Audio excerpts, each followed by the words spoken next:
The views, takes and opinions expressed on this show are of the host's own and do not represent the views, takes and opinions of the main event mark, PWPH Wrestling Network and its affiliates. Material and sources mentioned in this episode is for general and commentary purposes only. This episode might include strong language and may not be suitable for children. Listener discretion is advised. Stay safe and stay wrestle everyone. Welcome to the main event mark. Hi, hello. Welcome to yet another episode of the main event mark podcast. Today is yet another day here on the pod. Today is Saturday. Still Saturday, by the way. Thank you then for everyone who is listening to the show, by the way, every single week, continuously listening to the show. Thank you then for everyone who actually listened to our two-parter main event bash awards, just like last year's. Okay, so this year 2025 will be no different to me. I'm just gonna adjust my gain here, so therefore we can continue our tomfoolery here on this show. So here's what we're going to do.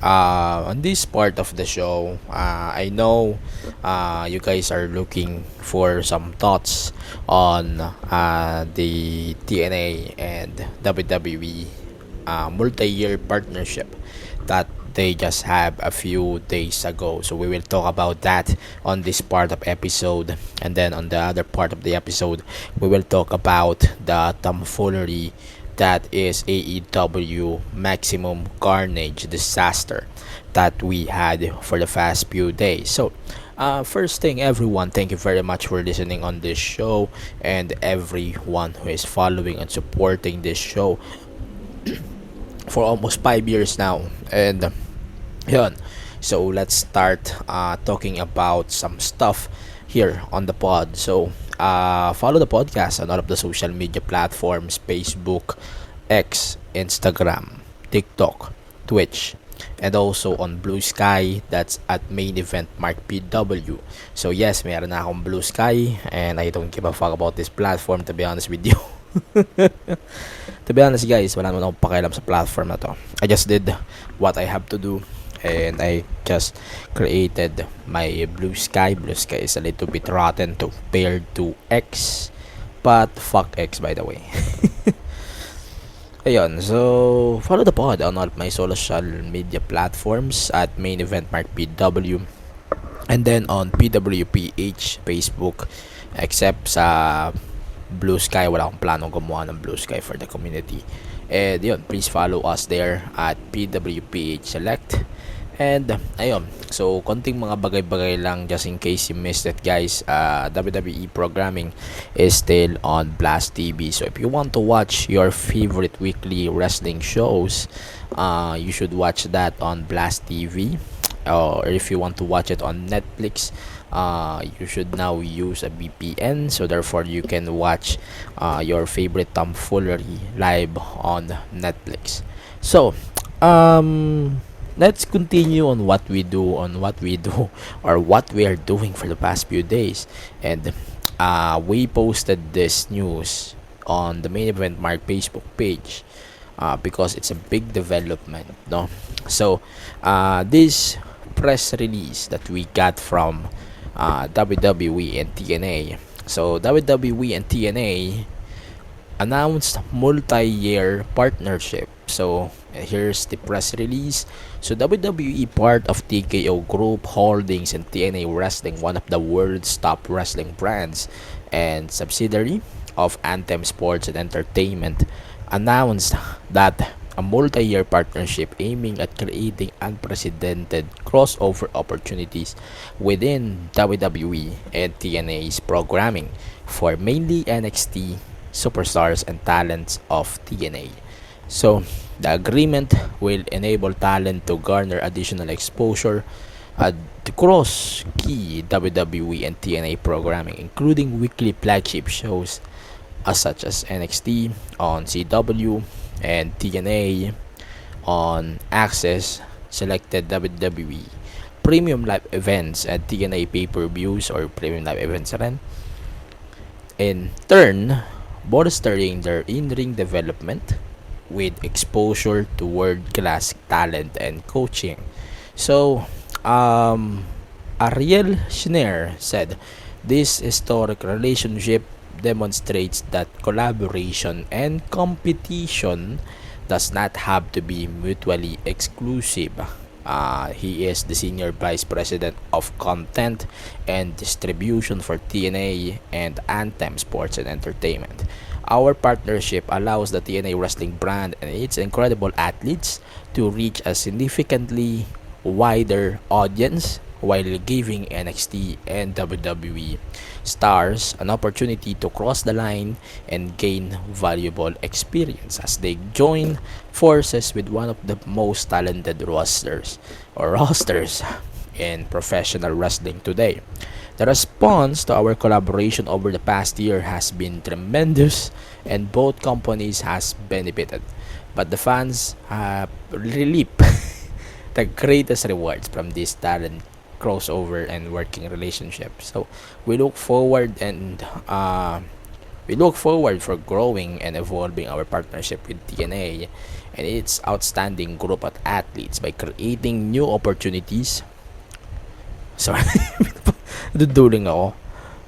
By creating new opportunities to further the development of our talent and to elevate the viewer experience at home. So this was said by Shawn Michaels, the Senior Vice President of Talent Development Creative of WWE. So in history, former TNA Knockouts champion Jordan Grace, Joe Hendry also appeared on NXT programming, highlighted by an NXT title match between Hendry and Ethan Page at No Mercy, and NXT Women's Championship match between Jordan Grace and Roxanne Perez at NXT Battleground. So many NXT superstars also crossed the line into TNA, with Wesley, as is reunion continued there with the Rascals, Charlie Dempsey, New Quarter Catch Crew, Riley Osborne, Dante Chen, Gallows, Ariana Grace, Tatum Paxley, Easy Dame, Wendy Chu, Bryn Reese, and more. TNA airs on TNA Access and TNA Plus in the United States, and in addition to be distributed internationally on TNA Plus and other leading broadcast platforms. So November 2023, WWE and CW announced a 5-year agreement to bring NXT to broadcast television for the first time in 13 years. So that was the news we got. Pasensya na, nabubulol na ako. So ang thoughts ko dito personally, guys, I'm good with this. So naobserbahan natin through the past year kung paano nag-grow tong partnership na to. I know people might think about, ay, baka bilhin din naman ni WWE tong TNA, or baka bilhin din to ni Endeavor, kasi si Endeavor na may-ari ng WWE and UFC. So can we see TNA being bought by Endeavor or TKO, whatever? The answer is not for now, I would say.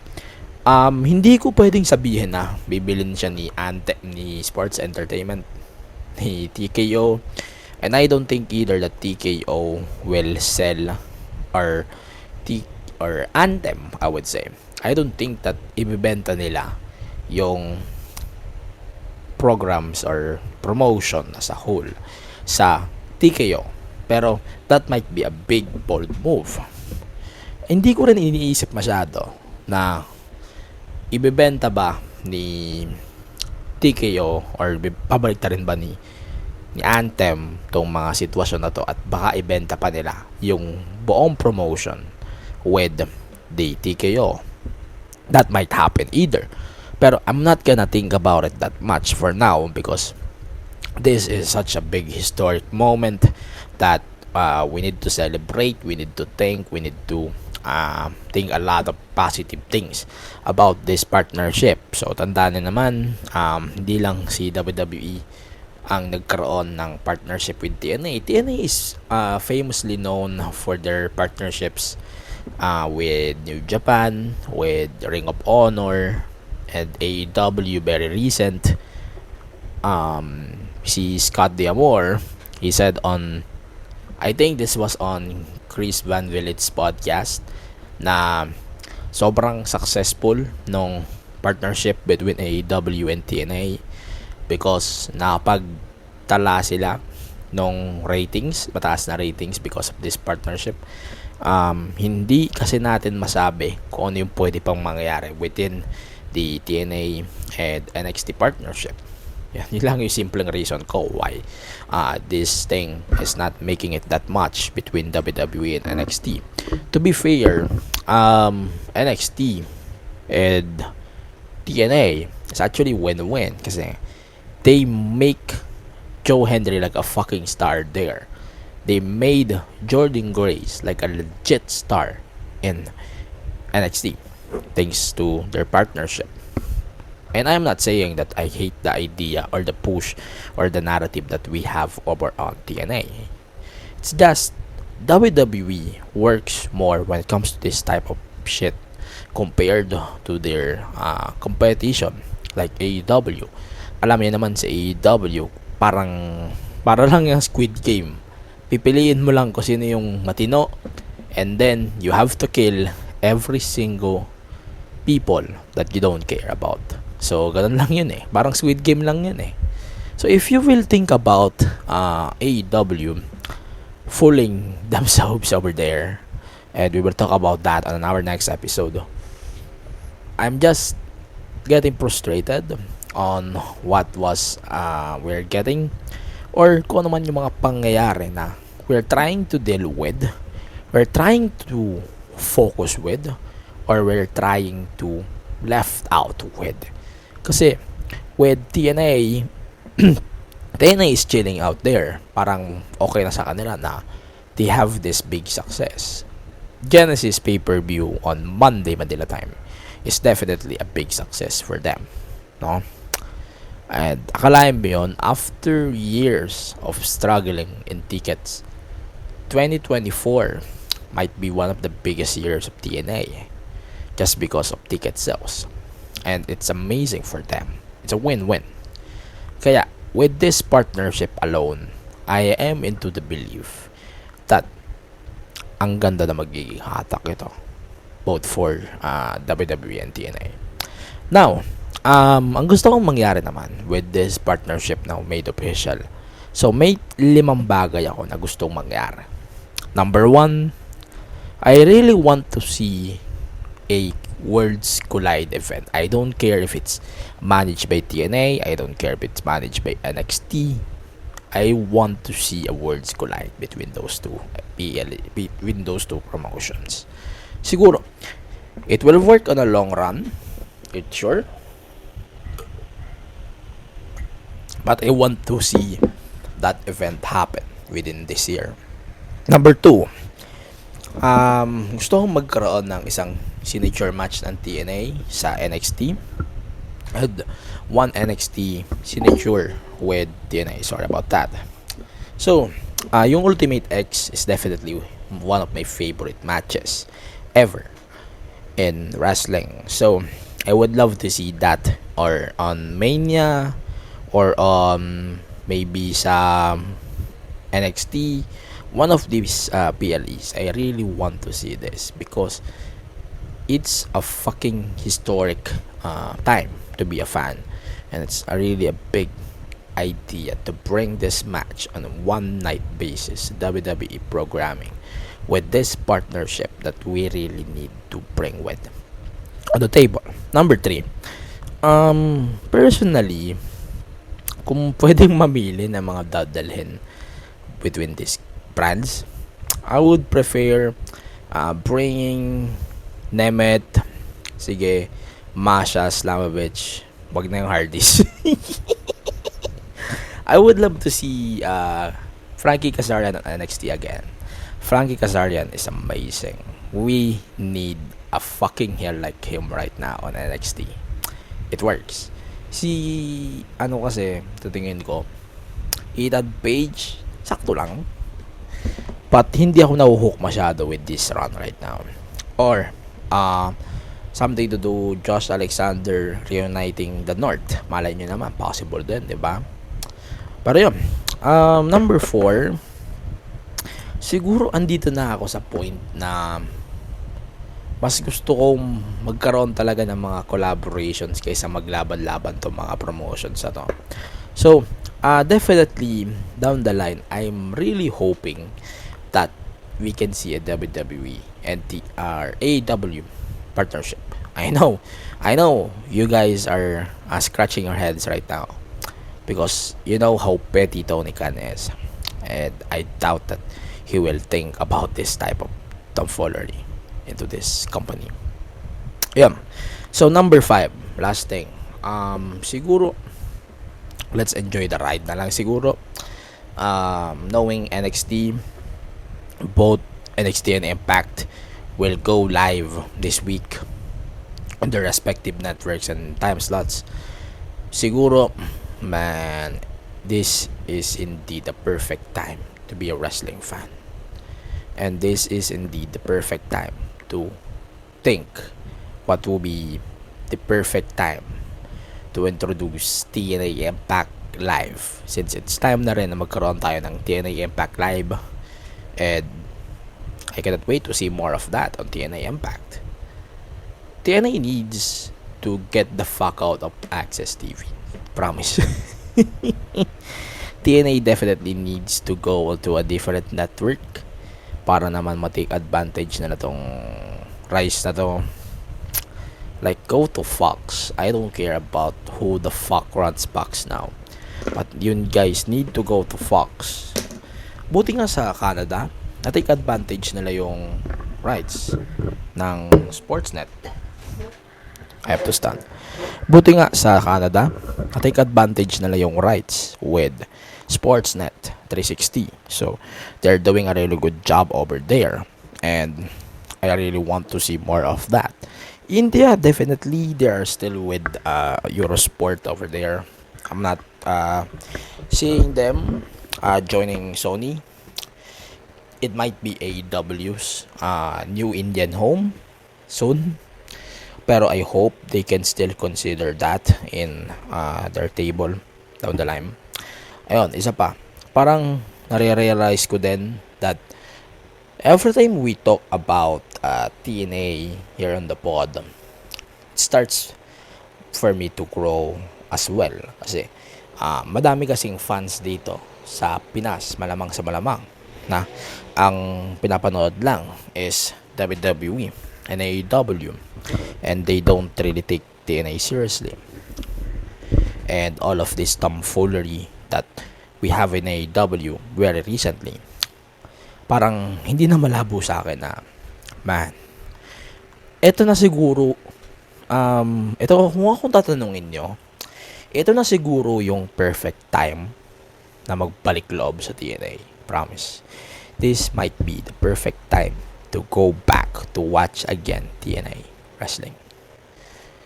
I am telling you guys this since last year. This might be the perfect time to watch TNA Wrestling. I don't care about Tessa or Tessa returning to TNA. That's just a bonus to me. But TNA is amazing right now. Give them a chance. Trust me, you won't be disappointed. So, that's WWE and TNA. We cannot wait to see more of that in the coming days and weeks, since magkakaroon ng Genesis on Monday Manila time. We're not gonna do a predictions on that. I'll just do a straight up review. Then, we will also talk about the progress, kung mayroon man magkakaroon ng announcements or progress about this partnership between WWE and TNA. Also, we can talk about how TNA Live might go on Thursday, Friday Manila time. And ano nga ba yung posibleng mangyari within these two companies partnering up, or kung ano man yung mga magiging sitwasyon with this partnership going forward. Yan. So, yun lang muna ang sa ngayon yung ating pag-uusapan with TNA. TNA WWE partnership. So let me know what you think at the main event part PW. So let's continue with the WWE Raw on Netflix week 2. So I'm not gonna do a whole card for sure. So CM Punk opened the show, and I am really thinking that CM Punk winning the main event of week 1 definitely makes a difference here. It really makes sense to me. Then, opening week 2 with some announcements for Royal Rumble, it really makes sense to me. Like, man, it's time. It's time to enter the Royal Rumble and then win the WrestleMania. Pero ewan ko Pero feeling ko, siya na yung mananalo ng Rumble this year. Definitely. And then he has to fight Gunter for the title. Pero I have some doubts that they might drop the title to Seth. And then Seth versus Gunter, or Seth versus Punk versus Gunter is now a 3-way for the title at WrestleMania. Or might be Punk versus let's see. We might see Punk versus Seth at WrestleMania. Pero in a world title situation, I would love to see that too. Then Cena kasi iniisip ko. Pero I doubt he is winning for sure. I doubt he is winning either. So, CM Punk announced that he is entering the Royal Rumble 2025. It might be the perfect time for him to win the Royal Rumble, kagaya na sabi ko kanina. Then, he made some shoots on John Cena. He made some shoots on John Cena. And yeah, so he's now entering the Royal Rumble. Seth Rollins interrupted the thing and entered also the Royal Rumble. Drew McIntyre also announced that he is entering the Royal Rumble. Then, so far, this might be the most star-studded Royal Rumble announcements that we got. So this is only week 1 of these announcements. Then we have Ray over on SmackDown. Pero ito, sa ngayon, I would say, based on these names that we just mentioned, I might say CM Punk is winning the Royal Rumble. At least for now. Pero Jacob Fatu might be the game factor for this whole thing. Then another thing that we discuss here.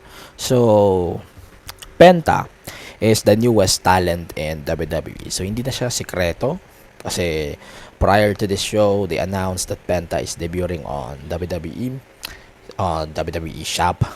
And yeah, I really love the presentation of Penta on this run sa WWE. I know this is very different on what we got in AEW, and definitely different from his days in Lucha Underground.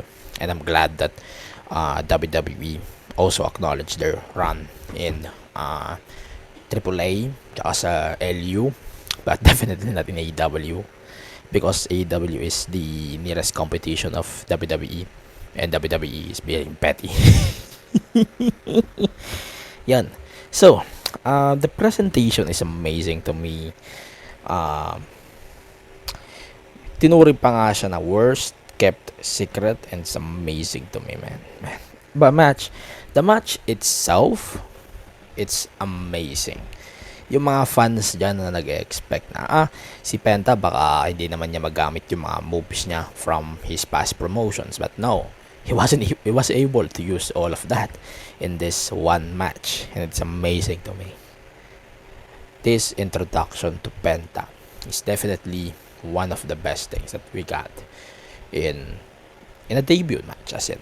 So, yes, Chad Gable lost, pero to me, he was the winner. Diba? Bonus na lang yung debut ni Penta, diba? And Chad Gable, gaya na sabi ko, he is still our underrated of the year. And I think, I agree, he is still underrated. 2025. So, after the match, Penta cut the promo, taking to the fans, promised a new era for him in WWE and delivered his catchphrase, Cero Miedo. That's it. That's Penta. And that was as in a legit acquisition for WWE for sure. And I really love the presentation. So, isa pang reminder ito that Gable is actually amazing. We need to see more of Gable for sure. And it's a win-win for both. Win-win to for both. So that's amazing to me. To see both of them going out there and amazingly show us that you're amazing and you are a fucking star. That's amazing to me. Yung presentation ni Penta dito, it's very different. Yes, I agree. Pero pucha, this is such a really good presentation, and I would say this is something that I'll never forget. This reminds me of Zack Maestro when he made his debut on Flip Top, no? This reminds me of that. Kasi debut pa lang niya, there's a lot of bombs that he was able to execute. Even though he lost, pero that match versus Zero Hour was amazing. And that was 11 years ago. Holy shit, that was 11 years ago. 12 years ago, to be exact. So, let's continue. Sheamus versus Ludwig Kaiser. Not again. This match was amazing. I think this is fine to me. Sheamus won. Sheamus versus Braun Breaker has been announced for SNME. And yes, we got another Saturday night's main event. Probably it will be televised on YouTube again. Wala pa kasi tayong details if it's on Netflix in some countries or it might be on just YouTube again, just like the rest of the shows last year with SNME. Ayan. So it's amazing to me to see this match was made special. And okay, it's amazing. Then Dom and Liv are actually starting to split up. Ang weird. Dom is actually now teasing to do something with Liv again. So, yeah, that's something problem to do with that. And ito, medyo interesting to.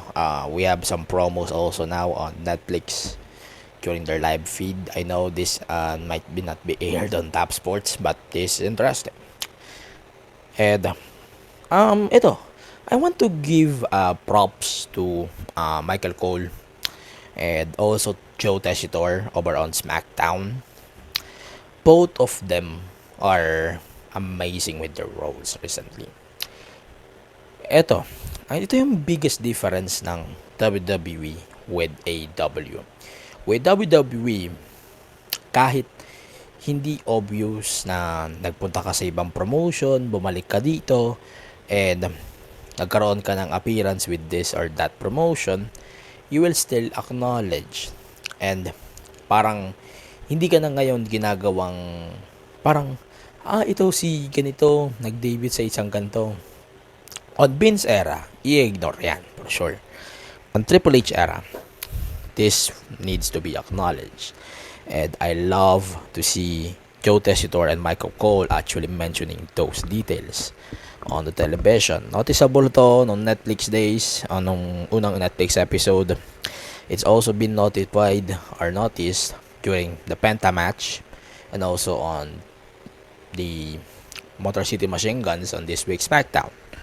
Or as in, simula nga nung mag-debut ang Motor City Machine Guns, nagkakaroon na ng ganun, di ba? Nanonotice na rin yung TNA. It's amazing to me. Then, Gunther made a promo. And then, The Miz actually interrupted him. Then, Jey Uso made some challenge on Gunther for the title at SNME.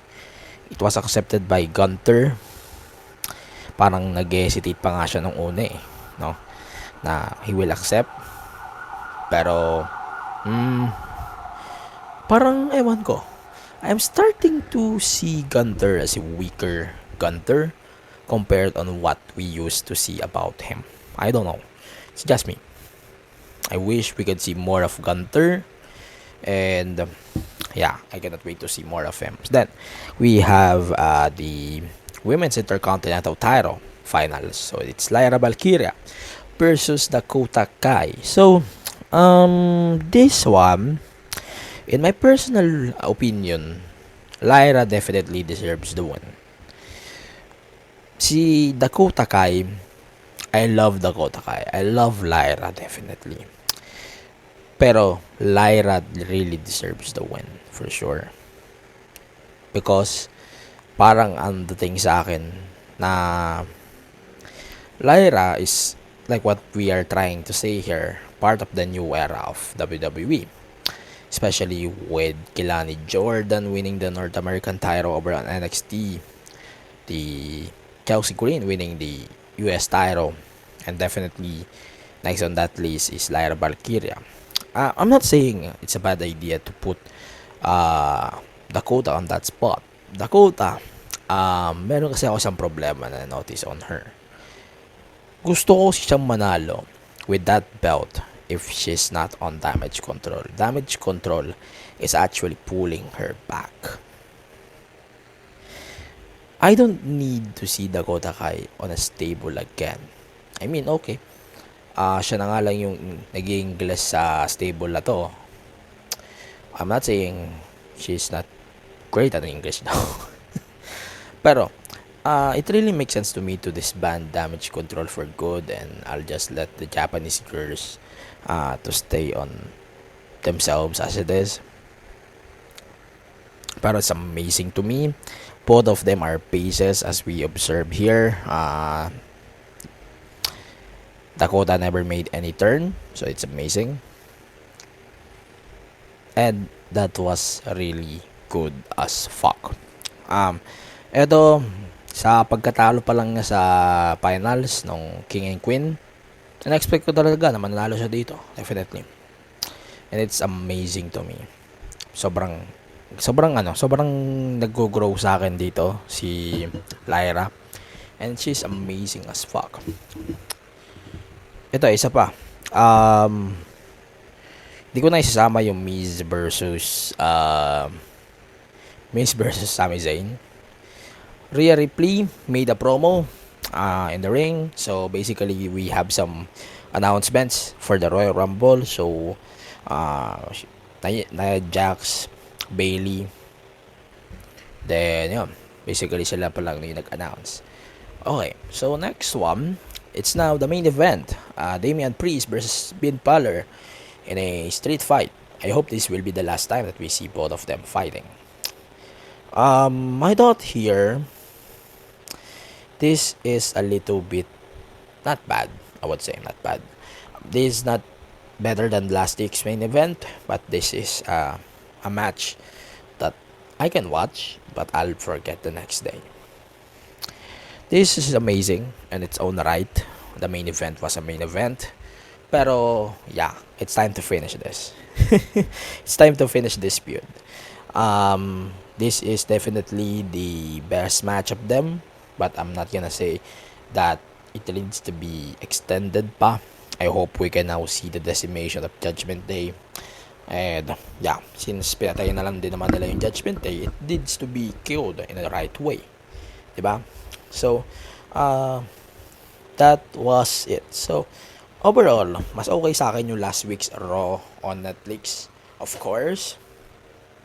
Pero, ewan ko, dami nagkikriticize on the idea of 4 matches on 2 hours, 3 hours of Raw. That was fine to me. Pero, I wish we can add at least one more match on every week of Raw on Netflix. I wish we can do that. Good lang muna. So, that is Raw on Netflix. So, yun lang muna. So, we will talk about SmackDown and NXT in the pit for now. I'll just pause for a bit, please.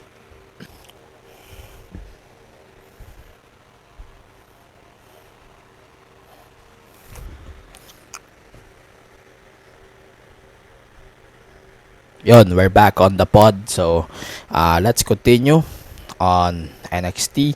So, before we continue, we just wanted to invite our friends to follow on our podcast platforms at the main event Mark PW and on Blue Sky as well at the main event Mark PW. Yeah, bear with me. I'll just change my setup again. So, okay. So, let's continue with NXT. So, NXT just finished their show after New Year's Evil, so we will continue this on this week's show. So, Obafemi won the NXT title at New Year's Evil, obviously. So he puts Trek Williams over, and he mocked Eddie Thorpe. So Tony D showed up. Then parang he is now proposing a win, or he said that he won the last time that he met together. Then Ridge Holland came out and got into the fight with Tony D. So Femi was attacked from behind by Eddie Thorpe. Then we might get a strap match between both of them. So we accomplished addressing two feuds at twice. So that was amazing. Then Ridge Holland sobrang sayang talaga. Ewan ko for some reasons. Okay, so we got Shotzi versus Stephanie Baker. So Shotzi won this match, and it's really amazing to me. I know Stephanie doesn't need to lose this match, but they're just definitely setting up a better timing for Stephanie. And then it's amazing then actually parang we are just taking advantage of what we can do, what we can get in the near future. Then we have Ethan Page versus Dante Chen. Dante Chen is actually amazing. And yes, medyo glorified Swasto, pero it really makes sense to put him over. Then Metaphor versus Unholy Union. This is actually a contenders match for the women's tag titles. The match was pretty okay, not that bad, pero I'm always saying here that nag-grow na yun Metaphor. Sa totoo lang, sa lahat ng members ng Metaphor, I think these two people really got the success over the other two guys on this table. And it's amazing talaga to see them grow talaga, no? And isa pa, si Booker T, putang ina, we have to throw him out of the commentary. he is fucking awful here. Then we have Kelani Jordan versus Cora Jade. Yes, this was a little weird to me. And yeah, this is felt weird. Then we have Masha Slamovich appearing, like what we said on this show earlier. Then yun, Nathan Fraser and Axiom versus OTM. This is amazing as watch. This was amazing as hell. We're not sure either why we still have to deal with the ano ba tawag dito, kasi they tease a lot of split ups this year. It's weird to me that we never got that one. Sobrang lapok. Then Roxanne Perez made a promo on this thing. She addressed her future following her loss on Julia last week. So Bailey appeared on this segment, and then they basically ended the segment with a fight before the show actually went off air. That's it. It's really amazing actually. So we might see Roxanne going to the main roster anytime soon. And yeah, so I think that will be it for me for NXT. NXT is having a lot of misses, but when it comes to after show, this is definitely needs to go bang. Okay, so let's continue with people or something needs to go bang. What I have here, bear with me for a few seconds. Yeah, so we have here SmackDown today. We will discuss Dynamite and these ridiculous things on the next episode of the show. So as we discussed, so Royal Rumble is actually fully planning this thing, and sobrang inaantok pa rin ako for a 3-hour SmackDown. Promise.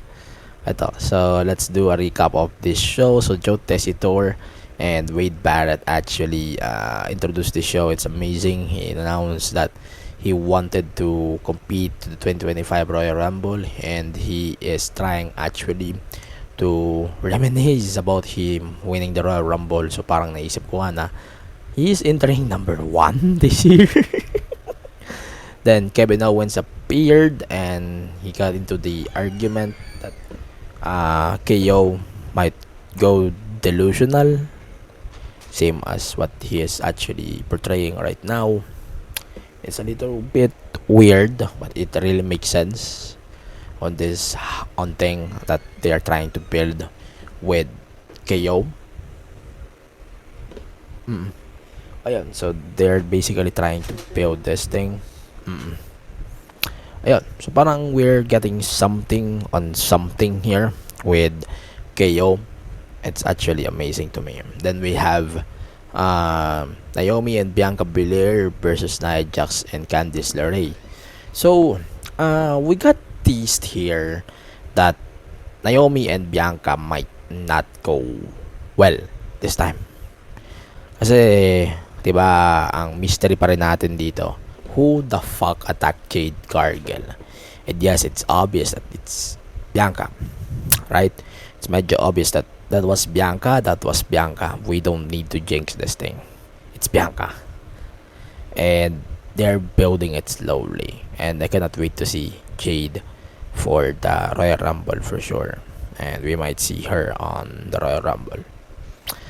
Yun. So the match was okay. Bianca and Jade wins. Bianca and Naomi wins. Pero yun lang yun.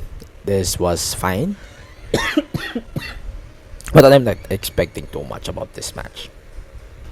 Yun lang yun. So, ito isa pa. So, Cody also refused to sign a contract to face KO until KO has signed it. So, yeah, that was weird. Then we have Jamie Uso versus Carmelo Hayes. So, the match was Then we have this promo by the Bloodline. Parang we're now trying to see if the Bloodline is ending or if the Bloodline is actually gonna end anytime soon. Then we have Los Garzas versus Motor City Machine Guns. Like what I said on this show earlier, that parang ano ba tawag dito? Parang hinahanap natin yung mga details na it might be different. Parang titiis nila na okay, it's time for WWE to acknowledge the TNA run na meron sila Chris Sabin and Alex Shelley. And it's amazing to me. That was a really good match. Yes, Los Garzas lost this match, but it's a win-win for both. It's amazing. And then +1 also to Joe Tessitore on talking about the partnership between WWE and TNA. It's amazing. Then di ko na pag-usapan Pepper Niven versus B-Fab. no, can't talk about it. So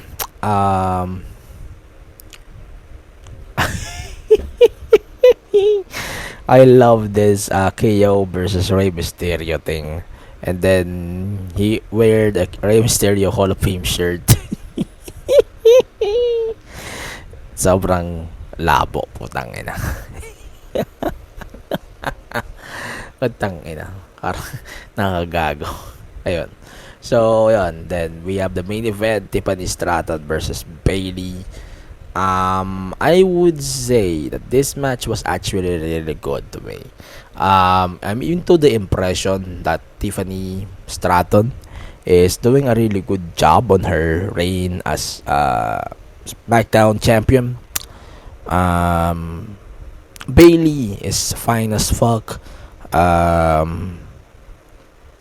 Bailey is just there to put her over. And Tiffany is doing a really good job so far as champion. Sobrang strong nung performance nila parehas, lalo Tiffany. And pucha, this is such an amazing moment here on this match.